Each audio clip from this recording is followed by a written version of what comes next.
Riddle me this, guys. True or false? In the next 5 to 7 years, Valve will fully transition its gaming hardware to ARM. That is a question that was asked by someone named Disco Gaming over on the Nerd Nest channel. If you don't know by now, I do a podcast with my friend Bill, aka Nerdness, my friend Russ, aka Retro Gamecore, and my friend Carrie, aka The Fox, on the Nerd Nest channel. It's called the Nerd Nest. And lately we've been playing this game called True or False, where the audience submits true-false kind of questions, right? Like true or false predictions. And we give our take on those predictions. Most of the time, I don't feel like I get enough, time to answer those questions because it's not my channel. It's a podcast, right? So I want to take today to look at some of these questions, especially as it pertains to Steam Machine, Steam OS, Steam Frame, and the Steam controller, and answer them today. We're going to dive into sort of your hottest takes when it comes to Steam hardware. And by the way, Bill is making the same video too. So if you want to see Nerd Nest's take on this, definitely go head over to his channel. I have the link in the description. Definitely check that out. I think you're going to enjoy it. Let's go ahead and start with that question. In the next 5 to 7 years, will Valve fully transition its gaming hardware to ARM? If I had to pick a true false on that one, I'm going to say false. So this is a hard one. This is a really, really hard one. And Disco Gaming really picked the right timetable here because in 5 to 7 years, especially on that latter end, 7 years, anything can change when it comes to tech, right?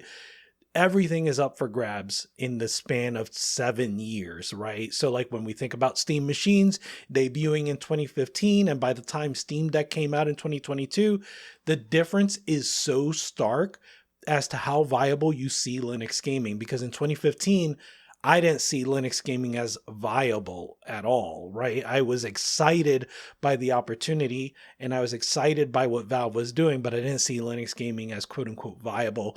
But by 2022, when the Steam Deck launched, I was fully on board with Linux gaming being viable. So in 7 years, a lot can change. And so I really think this person picked the right timetable to make this a very difficult question.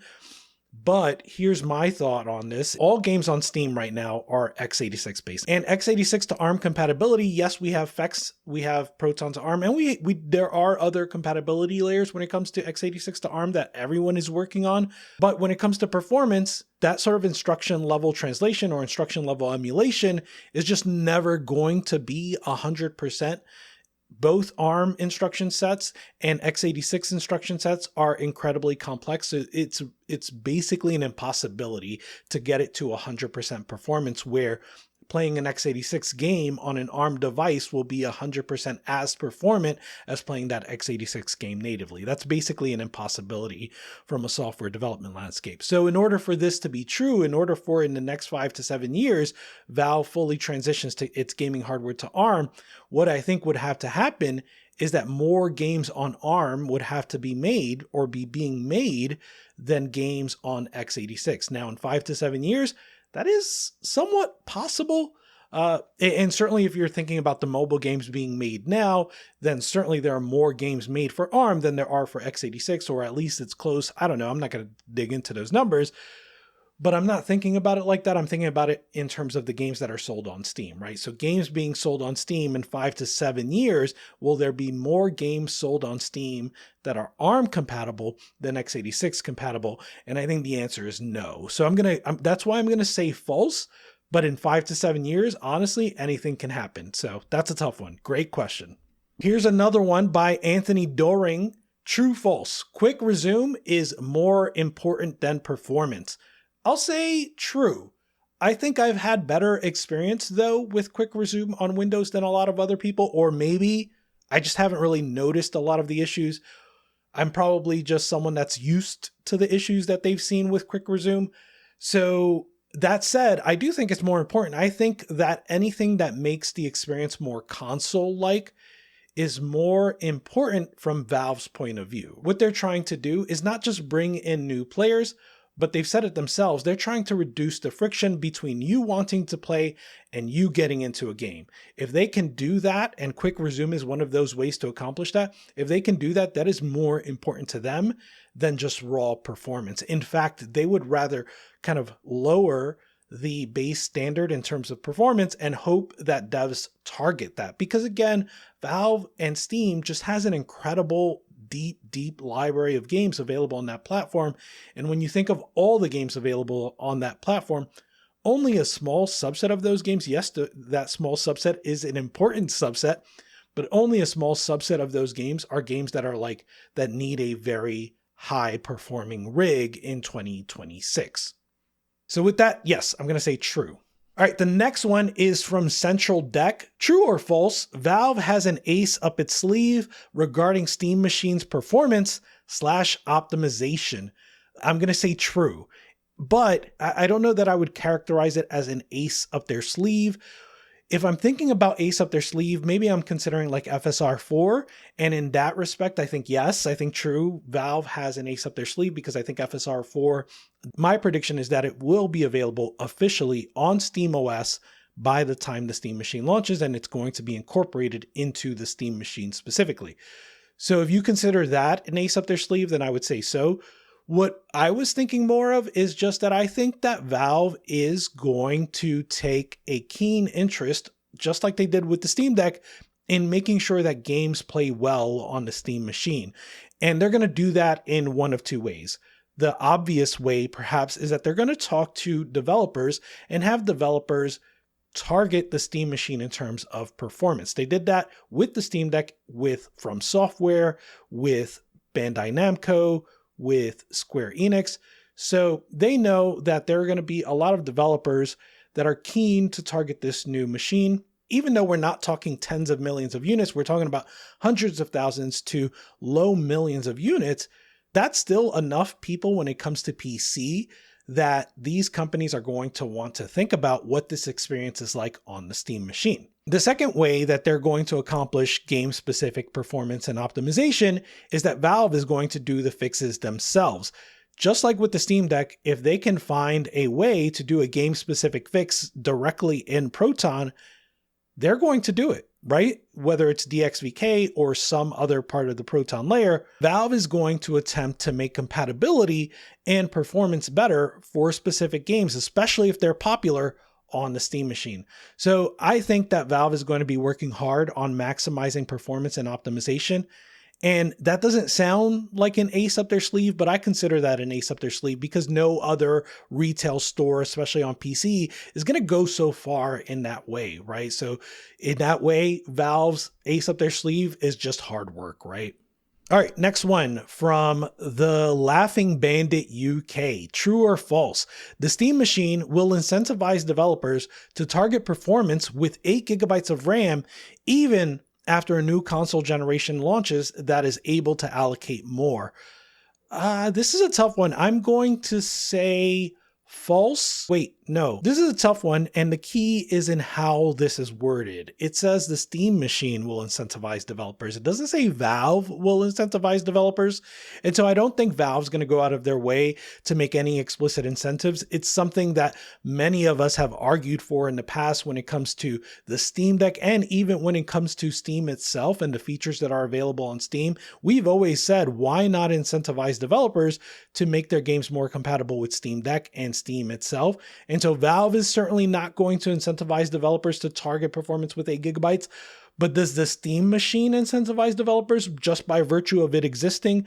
I think so. I think again, the more people own a Steam Machine, the more developers are incentivized to target the Steam Machine. And so even when we're talking about in order of millions of units, that is something that developers are going to look at, especially if that game is popular on that machine or could be popular on that machine, and they're going to target that specifically. So true. This one's funny, and I think it's meant as a joke, but I want to talk about it anyway. This is from Andrew Pitters, 3382, and it says, true or false, GTA 6 was delayed, so it'll be playable on the Steam Machine. The reason I want to talk about this is because so many people are interested on whether or not GTA 6 will be playable on the Steam Machine. And on the one hand, I completely get it. On the other, I'm just like, who cares? I like GTA. I have no idea when GTA 6 is going to be released on the PC. Like right now, it's scheduled to be released late 2026 on consoles. And you have to imagine that even if it releases on time, it's going to be at least a year until it's released on PCs. So now we're talking late 2027. So the gap in between the time the Steam Machine is released and the time that GTA 6 is released is close to 2 years at the minimum. I want to say, correct me if I'm saying anything wrong, but I want to say that's a 2-year minimum between that time. So I think whether or not it's playable is it's just too hard to predict. I will say there have been a lot of rumors recently about Rockstar targeting Switch 2 for GTA 6. If there's any truth to that, then certainly it's going to be playable on the Steam Machine as well, right? However, there is the caveat of GTA Online. So if these people are asking whether or not GTA Online will be playable on Steam Machine, my bet would be no. My bet would be it's not going to be playable on the Steam Machine. But will Steam Machine be able to handle the performance needs of GTA 6? That's a tough question, but if I had a gun to my head, I would just say true. I think that Rockstar wants GTA to be a broadly playable game as much as possible, and so they are going to target lower spec machines, not on the order of the Steam Deck, but yes, on the order of the Steam Machine.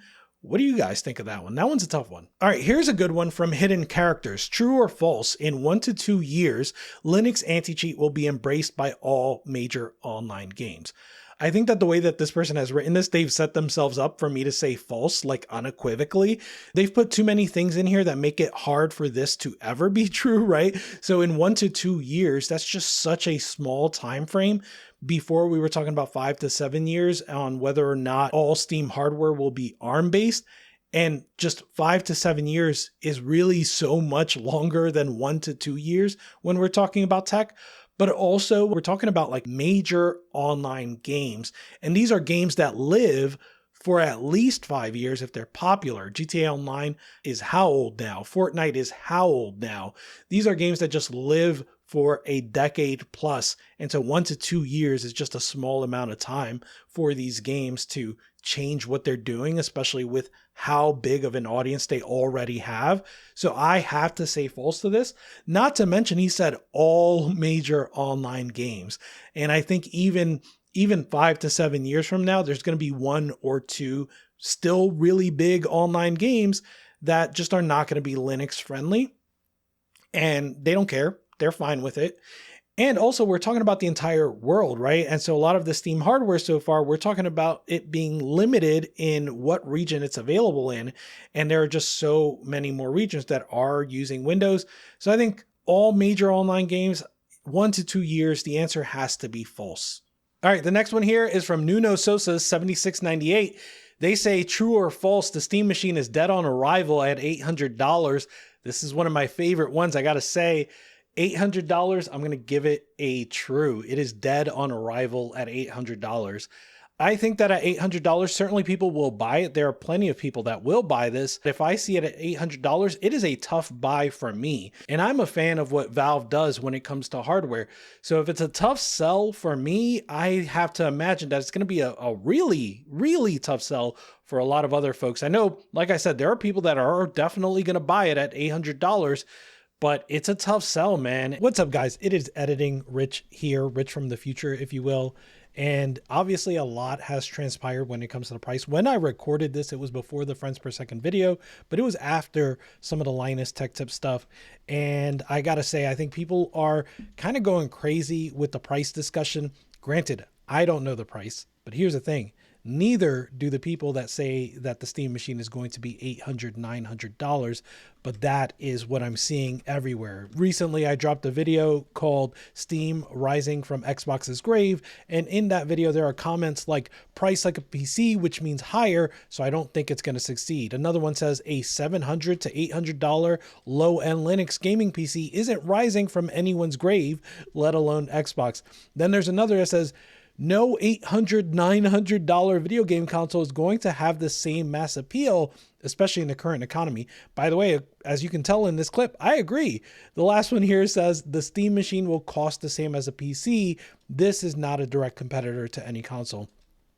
So you can see from those comments that people are convinced that the Steam Machine is going to be an $800, $900 machine. And listen, guys, I agree with you. If it's $800, $900, it's not going to do numbers. I don't think so.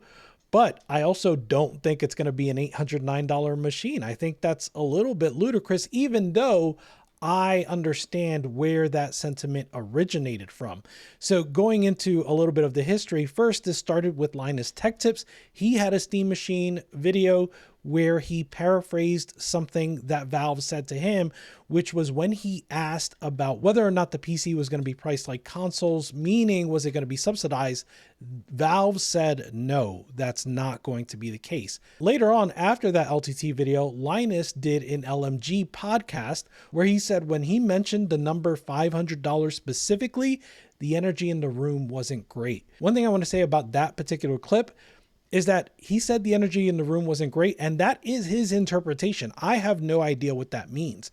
That could mean that, man, we were just going to announce the price at $500, but because of these RAM prices, we can't, and that makes us feel crappy, right? That could be why the energy in the room wasn't great. Just as an example, I'm not saying that's what happened, but that could have happened, right? Now, the most recent piece that is causing a lot of discussion comes from the Friends Per Second podcast, an excellent podcast. The hosts asked two questions that are relevant here. One time they asked, what can consumers expect from the pricing of the Steam Machine? At which point Valve said that if you build a PC from parts to the same level of performance of the Steam Machine, then you can get an approximation of what this will cost.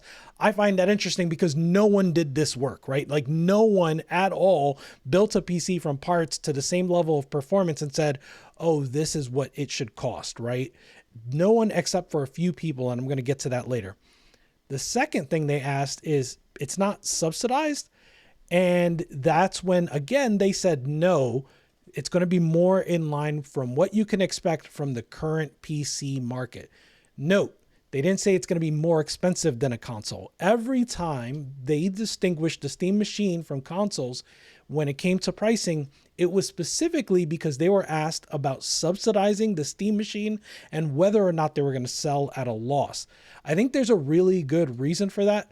I think it's safe to say that people asking whether Steam Machine was going to be subsidized, they're asking that because that's how they understand the console model to work, which, by the way, I don't think that's how console models work in 2025. When we're talking about Switch 2, it's certainly not. When we're talking about Xbox, I don't think it's subsidized. And even when we're talking about PlayStation, I don't believe it's subsidized in 2025. I could be wrong, but I don't believe that's the case. Now, the reason they make this distinction clear at this point is because video game consoles actually face tariffs that smartphones and computers are exempt from. The video game consoles are classified as toys. I'm going to put some resources up on screen right now so you can see that. And because they're classified as toys, the video game consoles are subject to those tariffs, those very hefty tariffs that PCs are actually not subject to. So this is a bit of a flip around from the PS3 Linux situation where Valve wants to be very clear, this is a PC and it's going to be priced like a PC, meaning we are not subject to those tariffs. So yeah, they are basically being very careful that this Steam Machine can never be confused with a console, because if it could be confused for a console, then they could be subject to those tariffs. Now, that's why they're saying this. And what that means is that they're not saying this to sort of set consumer expectations to think that the PC, that the Steam Machine is going to be priced higher than a console. Here's why. There are PCs that are less than $500 today, and there are consoles that go all the way up to $799, right? So there's no such thing. There's no such thing as a console price being completely distinct from a PC price. The PC price range occupies a very broad range, and within that range is the console range, right? So consoles exist inside of the PC price range. These are not two distinct ranges. And I think interestingly, all of this goes back to the Steam Deck conversation too. People are thinking of the Steam Deck as having been subsidized, and I think that's coloring why they think that not subsidized is going to be $800, $900, because they're thinking the only reason Valve was able to hit $399 with the Steam Deck is because it was subsidized.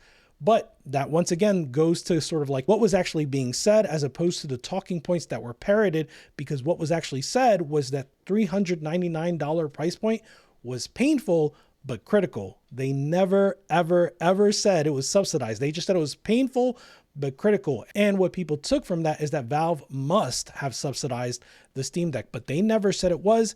And to this day, I don't believe it ever was. Painful could mean thin margins. It could mean aggressive pricing for value. It does not necessarily mean selling at a loss.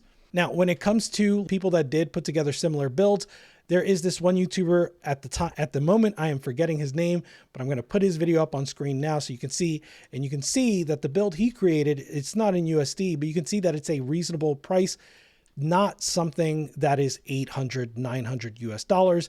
And then finally, I want to point out that people are taking all of this that Valve said and ran with it, but they are not taking some other words that Valve said and are running with that, right? So another thing that Valve said is that they are targeting affordability.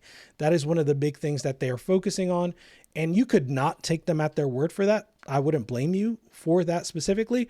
But I do think it's interesting that some people will run with the language not priced like a console and kind of infer a lot of things here, but not run with the language we're targeting affordability and kind of ignore that altogether. That is my diatribe. That is my soapbox for the $800 price analysis. Listen, I don't know what the price is. I honestly don't. I still expect it to be around $600. I could be very wrong, but also you guys don't know what the price is either, right? We are in the same boat. We're trying to take this information and make something out of it. But I think saying this is going to be $800, $900 fervently, I think we're taking it a little bit too far. All right, back to the video. And so I have to say it will be dead on arrival. I think with RAM going the way it is right now, $600 is the sweet spot for me. A couple of months ago, I would have said $500 easily.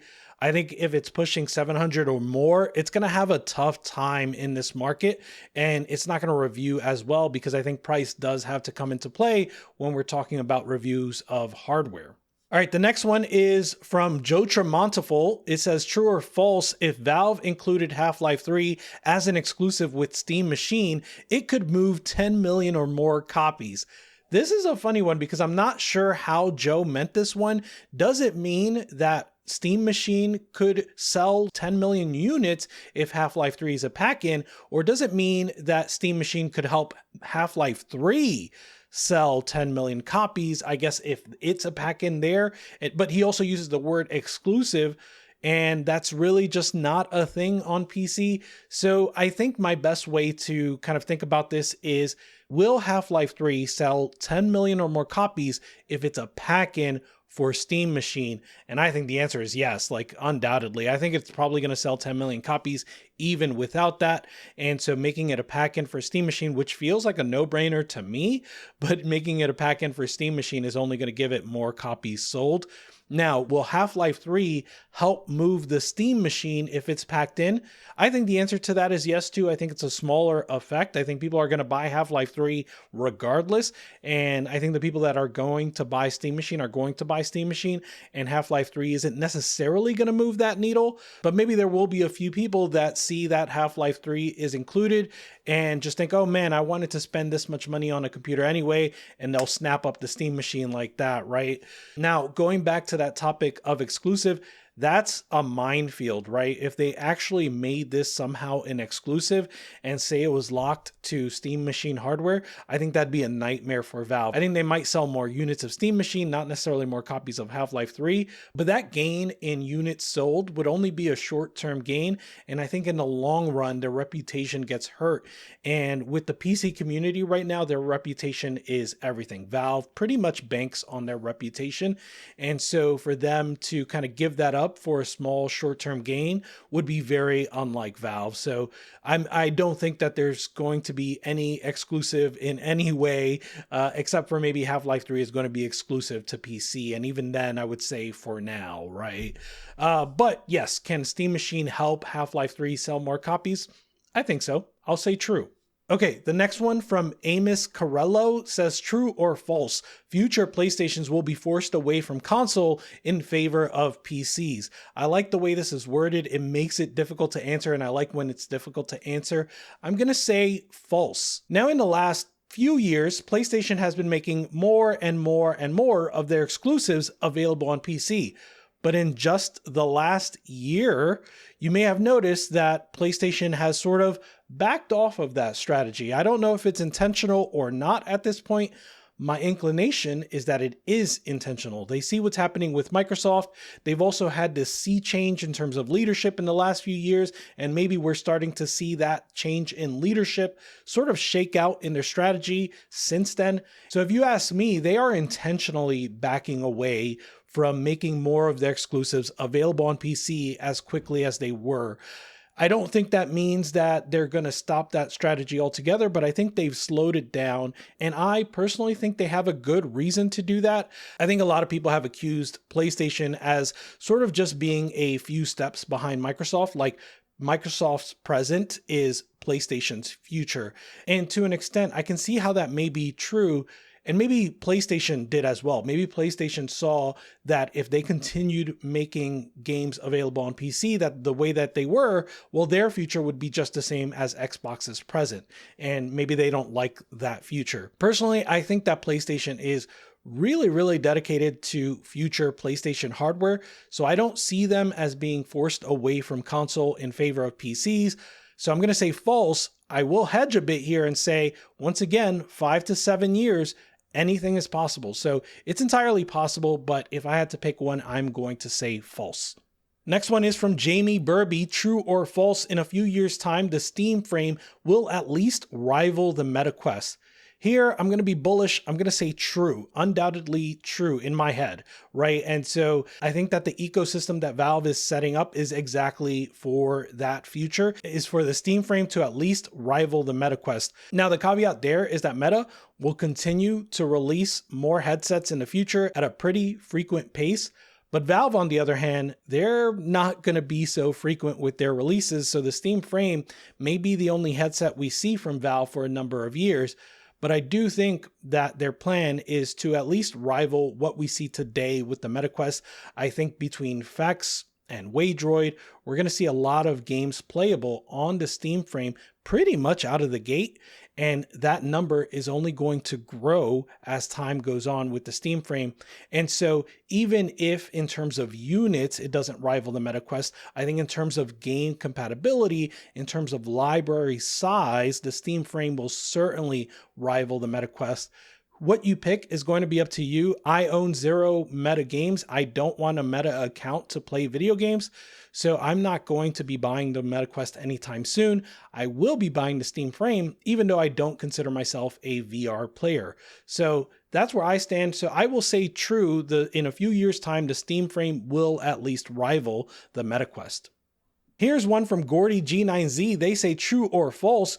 All these cheap Anbernic Android handhelds are about to be way more valuable once Valve releases Frame's Android SteamOS hybrid. I'll say true. So here's what I think. I don't think that Valve is in a rush to release an Android SteamOS, but ARM SteamOS we're going to see, and even though it's going to be locked to Steam Frame for a small amount of time, they're going to provide a recovery image, and that's going to be available for you to install on your Anbernic Android handhelds. You don't have to worry about rooting those. Those handhelds are already rooted, so installing an alternative operating system for ARM is going to be no problem whatsoever. And even aside from SteamOS, Bazzite for ARM will be available, and that's going to be an option for you to get that SteamOS for ARM experience on your Anbernic Android handheld or your AYN Android handheld or whatever Android handheld you may have. So I think absolutely people are going to have a lot more options when it comes to these handhelds once we do see an official SteamOS image for ARM. So yeah, true. True or false, tinkerers often choose curation. I'm not sure what Sketches of Harmony meant here, so I'm going to have to interpret this myself. The way I'm reading this is that even if you are a tinkerer, you will often choose a highly curated experience for yourself. So even though you'll sometimes, go ahead and install whatever operating system, whatever distro, whatever launcher, plugins and workarounds, at the end of the day, what you want to come home to is a nice curated experience. I'm going to go true, at least when it comes to playing video games. I think at the end of the day, someone that wants to play video games, whether they are a tinkerer or not, is often going to choose a more curated experience. They like the option to have that freedom. They don't want to be locked into the curated experience, but more often than not, if they have the curated experience as an option, they're going to choose that. So I will say true on that one. All right, the next one is from Vinny22Chi. True or false, Bazzite will become obsolete after the Steam machine comes out. This is a question that I've seen asked in a variety of ways, even on this Nerd Nest post. I'm going to choose false. Bazzite will not become obsolete after the Steam machine comes out. I think it's a tricky topic, you could say, because yes, I know a lot of people are looking forward to SteamOS and only SteamOS. They're not willing to, let's say, risk trying another operating system, but I don't think that's what Bazzite is for. I don't think Bazzite is necessarily for every single person out there. I think Bazzite has only grown and grown and grown, and all of these people that are installing Bazzite could theoretically install the SteamOS image. They're just choosing not to.